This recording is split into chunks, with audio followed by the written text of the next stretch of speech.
जंतु कोशिका के बारे में अध्ययन करेंगे। Animal cell. तो कोशिकाएं दो प्रकार की होती हैं। पहला होता है प्रोकैरियोटिक, एक कोशिकीय जीव। दूसरा होता है यूकैरियोटिक, बहुकोशिकीय जीव। प्रोकैरियोटिक मतलब कि एक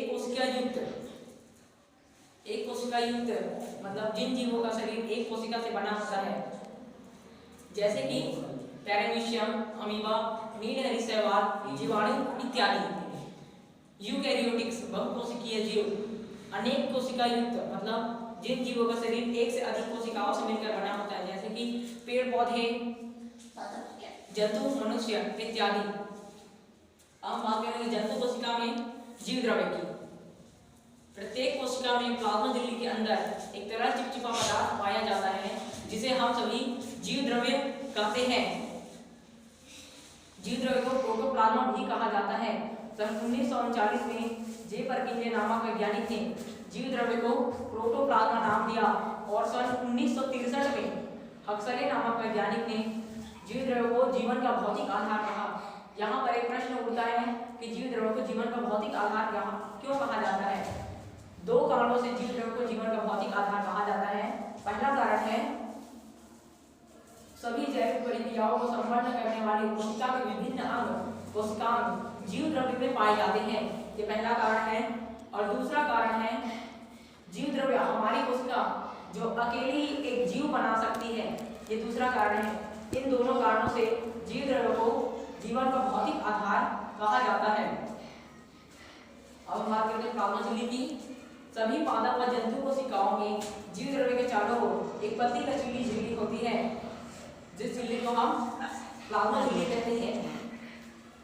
यह झिल्ली जीवित व अर्धपारगम्य होती है, जो प्रोटीन और वसा से बनी होती है। यहाँ पर एक शब्द आया अर्धपारगम्य। अर्धपारगम्य एक प्रकार की झिल्ली होती है जो अपने से कुछ अणु या अणुओं को पार होने देती है और अन्य अणुओं को नहीं। इस झिल्ली का उपयोग जल शुद्धिकरण के लिए भी किया जाता है। ये हो गया प्लाज्मा झिल्ली। अब हम बात करेंगे कोशिका की।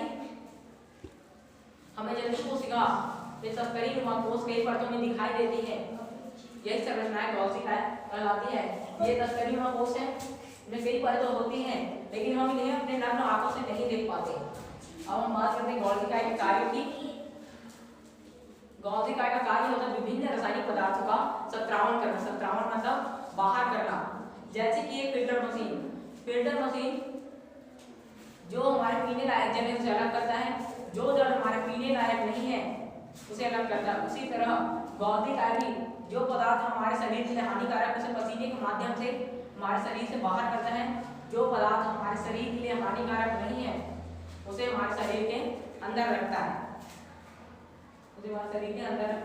और कोशिका की खोज सन 1898 में कैमिलो गॉल्जी ने किया था और उन्हीं के नाम पर इसका नाम कोशिका पड़ा, क्योंकि उन्होंने कोशिका की खोज की थी। ये हो गया कोशिका। अब बात करेंगे केंद्रक की। हमें जंतु कोशिका के बीच में बड़ी गोलाकार और अंडाकार रचनाएं दिखाई दे रही है, जिन्हें हम केंद्रक कहते हैं। ये जंतु कोशिका है, इसके बीच में ये बड़ी गोलाकार और अंडाकार रचनाएं दिखाई दे रही है, यही केंद्रक है। और केंद्रक की खोज सन 1821 में रॉबर्ट ब्राउन ने किया था। केंद्रक को कोशिका का महत्वपूर्ण अंग कहा जाता है, क्योंकि इसके द्वारा कोशिका में होने वाली समस्त जैविक प्रक्रियाओं पर नियंत्रण रखा जाता है। इसलिए केंद्रक को कोशिका का नियंत्रण कक्ष भी कहा जाता है। ये हो गया केंद्रक। अब बात करेंगे राइबोसोम की।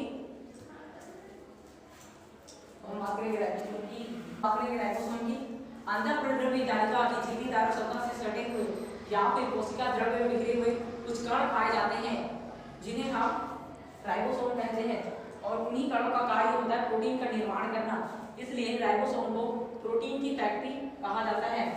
राइबोसोम की खोज एवं नामकरण पेलेट नामक वैज्ञानिक ने सन 1955 में किया था। ये हो गया राइबोसोम। हम बात करेंगे